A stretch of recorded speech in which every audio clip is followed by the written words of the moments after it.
mega love shout out mga kakabsat. Eto, may ipapakita ko sa inyo mga kakabsat. Ganito kabobo basta garapata. Ha? LC Mix, Deo Marte, Sir Leonardo, Gardozap at Pulong. Ganito kabobo basta DDS. Alam nyo na kaagad, matik basta DDS. Matik, mabsat. Ito, sabi niya dito. Sabi kasi ni Attorney Claire Mabsat, sabi niya, huwag ipahid kay Pangulong Marcos ang corruption na ginawa mismo ni former President Rodrigo Duterte. Ayon kay kay Attorney Claire. Ngayon, ito, hindi ko alam kung sino to, kung sinong vlogger na to nakupal, mabsat, no, sa hinayang niya. Kaya dami nagtatawanan siya, mabsat, oh, Diyos ko Lord. Actually, nag-comment na ako dito. Sabi ko, Bobo Spotted, 2023 daw. Panuorin mo ito ng matauhan ka. Nagbigay pa ako ng link. O, hindi pa niya binabasa. O, basta DDS, sa tanga. Tinanong ni Bato de la Rosa kailan na mayagpag. Ang sagot ng mga diskaya, kailan? 2016. Bobo kahit kailan talaga ang mga garapatan. Nag-vlog ka ng sablay pa. Walang facts. Bobo talaga, mga. Ito, pakinggan natin mga kapsat kung gaano kabobo ang mga DDS. O, sige, pasok. Sabi ni Madam Claire Castro, Oh. wag daw ipahid kay BBM ang korupsyon ni Duterte. Ngayon ang tanong ko lang po, ma'am. Kailan ba ang anomalya sa flood control ba? Kailan bang anomalya sa flood control? Sir Leonardo, kailan daw? LC Mix, kailan daw ang flood control? Kailan? Shit. 2023. Really? May facts ka dyan? 2023 daw? Oh my gulay. O sige tuloy. Tuloy. Kailan ba ang anomalya ng ghost projects? Kailan? 2023. Wow! Kailan daw? Kita niya talaga. Sabi ko sa inyo eh. DDS nga ni. Ayun na nga, Pulong. Sabi ko na nga pa eh. Sabi ko sa inyo mga kapsat, basta DDS. Matik yan, walang alam. Bunganga lang. Kumukuha lang ng views, Diyos ko Lord Rudy. Walang facts. Kailan ba nangyari na mayroong nawawalang 100 billion insertions? 100 billion insertions daw mga kapsat. Kailan daw? 2025. Wow! 2025. Now, kailan po ba natapos ng pamumuno si Duterte? 2022. June. Bakit lagi yung mga flood control projects, kailan kayo nag-engage na Ay bata, pakinggan mo to ha. Pasok. Flood control projects sa DPWH? Siguro mga 2016. Agoy! 2016? Wag naman ganyan. Onwards. Please make sure of your answer. Yes po. 2016? Bato, make sure. Dapat tama yung sagot nyo. Make it sure. 2016 onwards pa. 2016 onwards. Bata, narinig mo? Anak ka ng kamoting kalahati. Diyos ko Lord, Rudy. Bubushit din talaga, LC Mix. Tapos sinaplak na siya ni Bato. 2016 onward. Yes po. Alam mo ba ang proyekto ninyo na naiulat kasi ngayong araw, ngayon lang, na joint venture nyo raw po ang CLTG? 2017? I think so, yes, before. Flood control. CLTG, sino yan? Christopher Lawrence Go. Bongo, Diyos ko Lord. 2017, bakit pumupunta ka sa 2023? Diyos ko Lord, Rudy. Ito? I can't remember. Natapos na bang proyekto ito? Alam ko tapos po yung mga project. Nagagamit na ito ng tao? I would think so, yes po. Kung meron pong pagkukulang o deficiencies or mali, ako mismo po ang magre-recommenda sa committee ito. Nakasuhan kayo kahit kasama ang kamag-anak ko. Alam naman na natin yung problema na corruption sa flood control. Hindi lang sa administrasyon na ito, sa mga lahat ng mga dumaan na administrasyon. Di umamin din ang putragis. Sa lahat daw ng administrasyon, sabi ni Lustay, mga kabsat. Oy, bata, nakikinig ka ba? Hindi lang sa administrasyon ni Pangulong Duterte. Alam na natin yan lahat. Naging mayor ako 2010. Meron ng issue ng flood control, corruption. I can explain. Ang DPWH, ang Kailan na mayagpag ang Ghost Projects? Ghost Project, bata. Tingnan mo to, Duterte says Ghost Projects rampant in DPWH. Kailan to? November 6, 2020. Kaninong administrasyon yung 2020, bata? Diyos ko, Lord. racket dyan is yung Ghost Project. So walang delivery Ghost Project. Marami yan. Karamihan yan, it's the regional director. Ipapalabas nila na may project ito, but wala. So the best way is to conduct an audit of the Kailan nag-umpisa ang flood control? 2023? Ito si Digong mismo nagsasabi, Duterte says Ghost Projects. 2020, November 6, Diyos ko Lord. of those projects to determine if they are ghost projects or not. And I think they are plenty. And I dare say that ang pinakamarami siguro matanggal will be from DPWH. I really intend to clean government.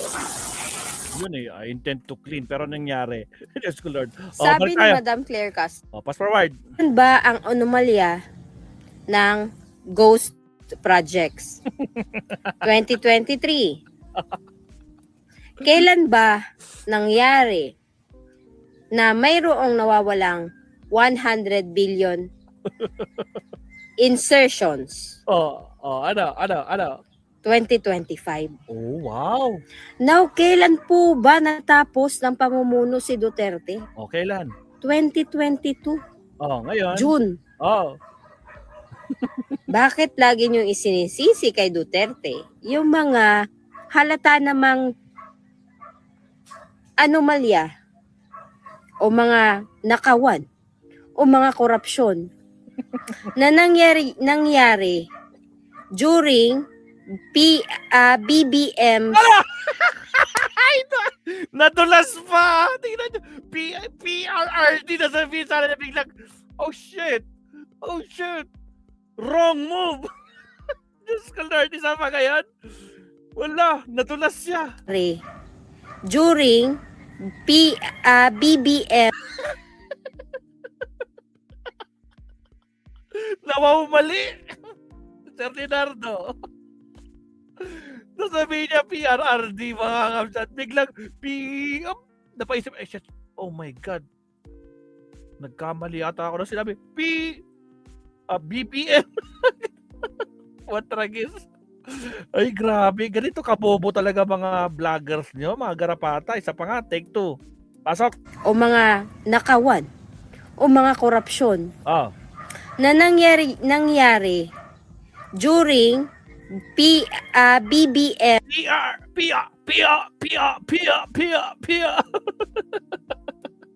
Sige, tuloy na natin ito. Putragis, kawawa naman tong ano to.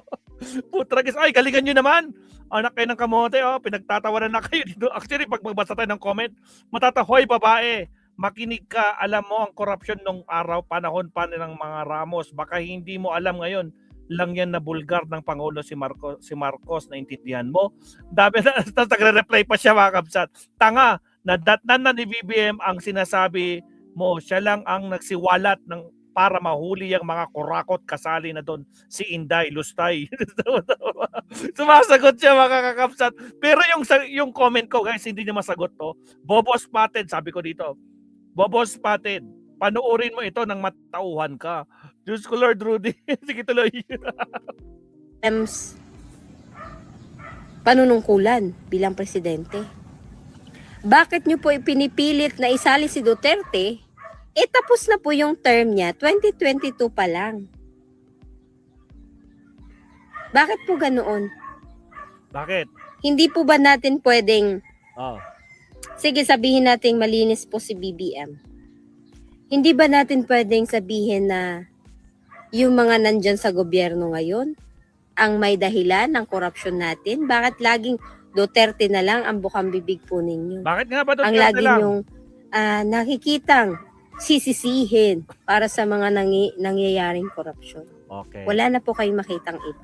Nako po. Yung mga flood control projects, kailan kayo nag-engage ng flood control projects Okay na yung flood control projects. Oh, bata, makinig ka ulit ha, for the second time. sa DPWH?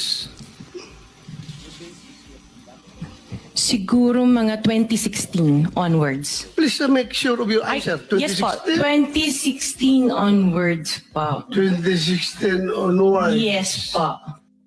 Alam mo ba ang proyekto ninyo na O ngayon, magtataka ka pa.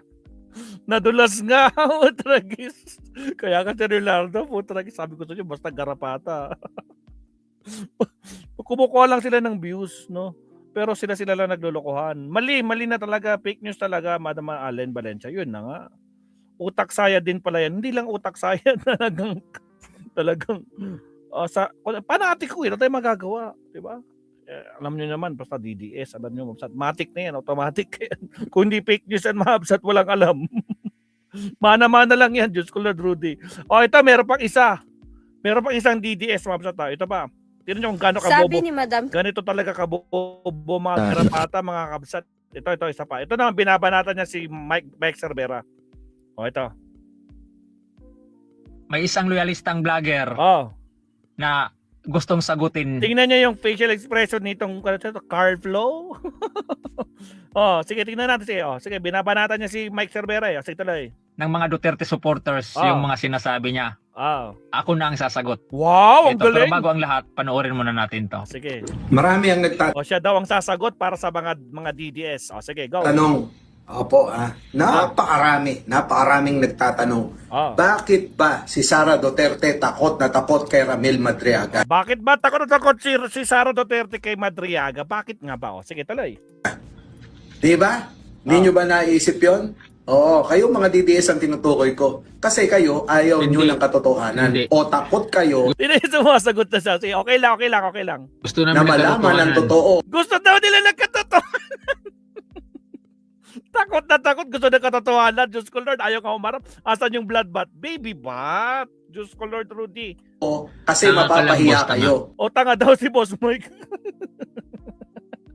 Alak ng kamote. Sabi ko sa inyo guys, basta garapata. Iba.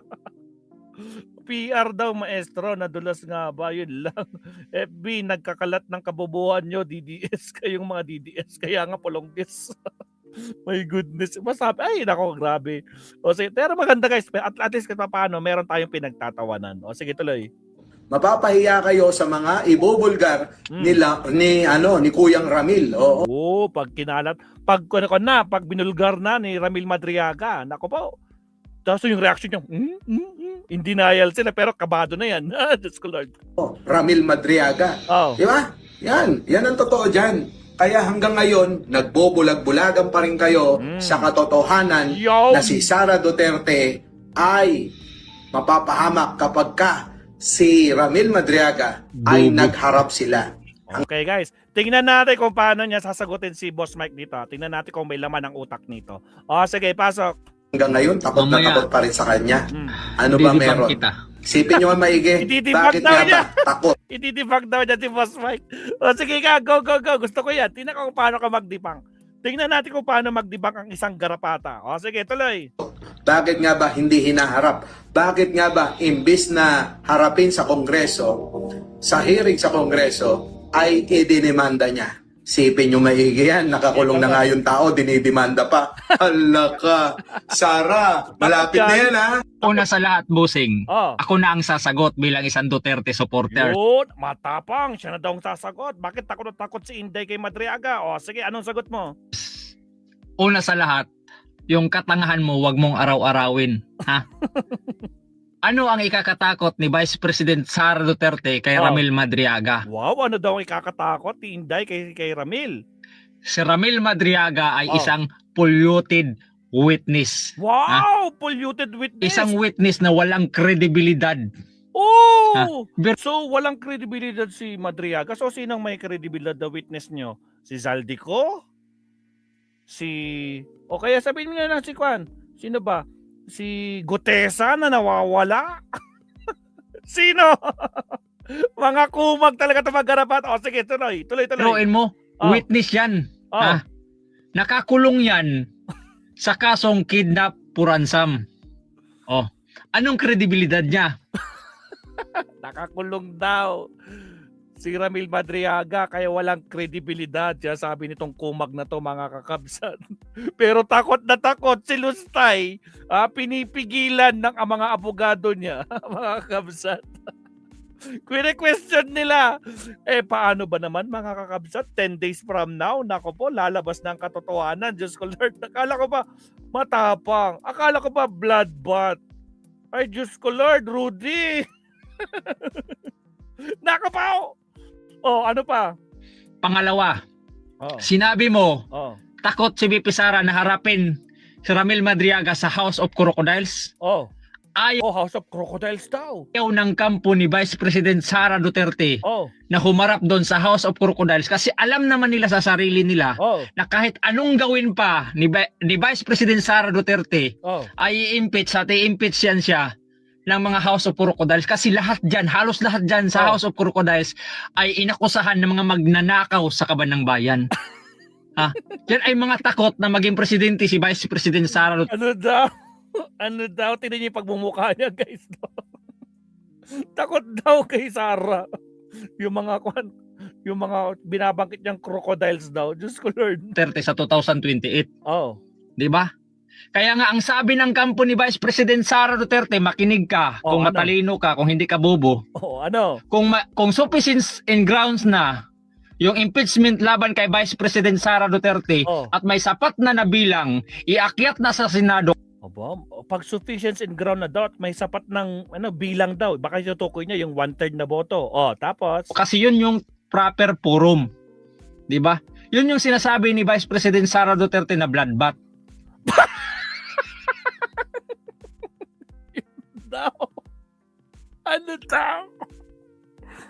Ano daw, Corapidal, Gardozap, Boy Toko, ang talino. Diyos ko Lord, gagawa na lang ng istorya, mali-mali pa. Diyos ko Lord, walang alam yung kabataan na yan. Kulang pa sila sa pangyayari, yun lang. Pero yung mga kabsat, binanggit niya yung bloodbath. Asan yung bloodbath? Asan yung bloodbath? Bakit hanggang ngayon baby bath? Bakit kailangan pumunta sa Supreme Court? Takot, yun na lang ang pag-asa nila? Yun na lang bang pag-asa ninyo? Hindi nyo kaharapin?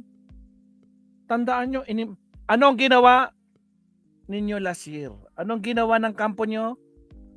Nagsumbong kayo sa Supreme Court, di ba? Hindi nyo binigyan si Sara ng due process. Kasi ginulat nyo, pinunta nyo sa Senado kaagad. Di ba? Anong hiling nyo? Dapat binigyan nyo ng due process. Anong sabi ng Supreme Court? Dapat bigyan nyo ng pagkakataon si Sara. Alamin. Hindi yung binibigla nyo. Bigyan nyo ng pagkakataong sumagot si Sara. Ang tanong, sumagot ba? Ad Cotela. No answer. Diyos ko Lord. O diba, hindi naman humarap. Nakapa, anak ng kamote. Mga kakapsat, wala tayong magagawa. Ganyan talaga ang mga utak. Basta garapatang mga DDS, ganyan ang laman ng utak nila. Boss Mike, Butragis, ako naman to. Sinagot mo ba to, Boss Mike? Pero sa tingin ko, hindi niya hapat sagot ito. Walang kwenta to eh. Walang kwentang vlogger to. Diyos ko Lord, mga kapsat. Nakapaw. Sige tuloy. Diba? Kung may sapat na bilang. At yung sinasabi mo na takot si Vice President Sara Duterte na makaharap si Ramil Madriaga, doon sa Senado magagawa na yan. Magagawa na pala. Bakit pinigilan ni Cheese nung last year? Bakit yung kampo ng mga senador na kakalyado ni Lustay? Gigil na, ikwan na. I-dismiss na. Matragis, wala na, mamsat. Taranta na sila. Sir Leonardo, Cora Vidal. Taranta na sila. Allen Valencia. Wala na. Putragis, walang kwenta.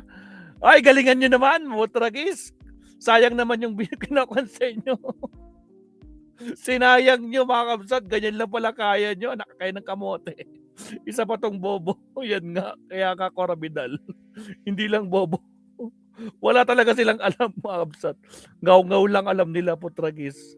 Hindi nila, sasabihin mo, dinibang mo si Boss Mike. Putragis! Anong dibang nagagawa mo dyan? Putragis, Carflo. Anak ka ng kamote. O, sige tuloy. Kung iakyat nila.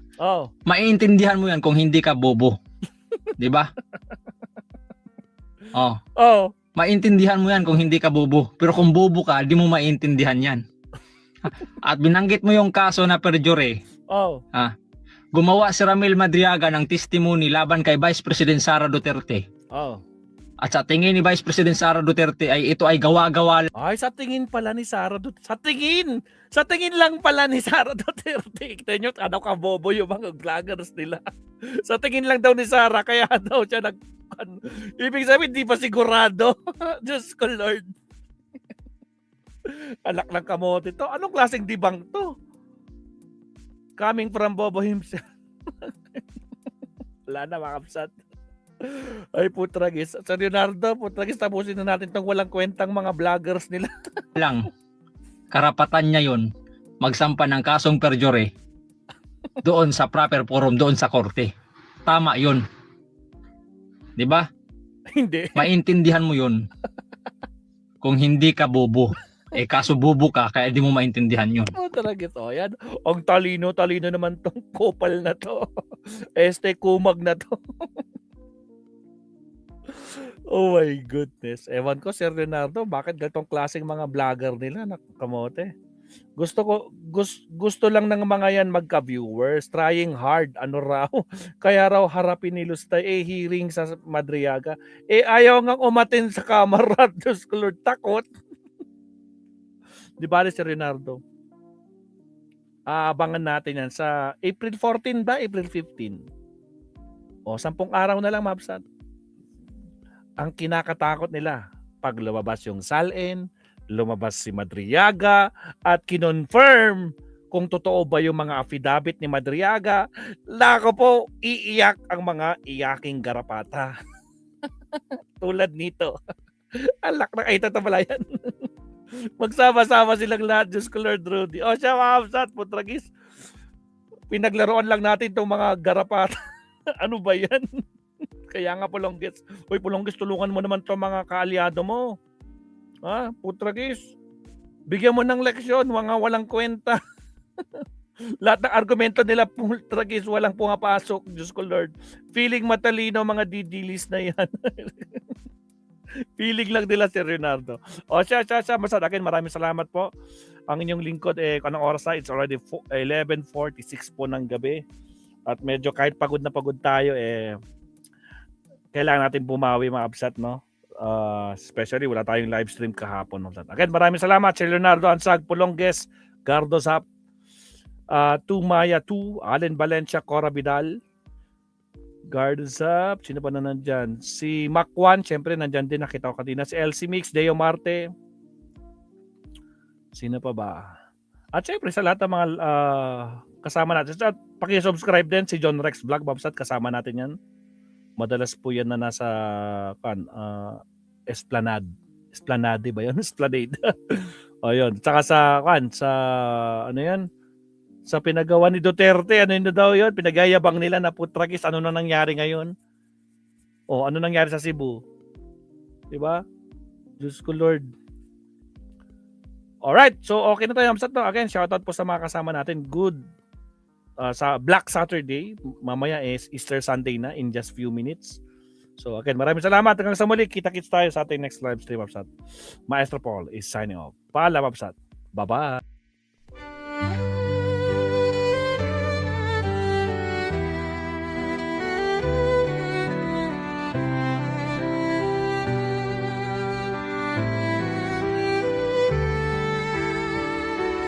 Bawat hakbang, tinig ang iyong daan.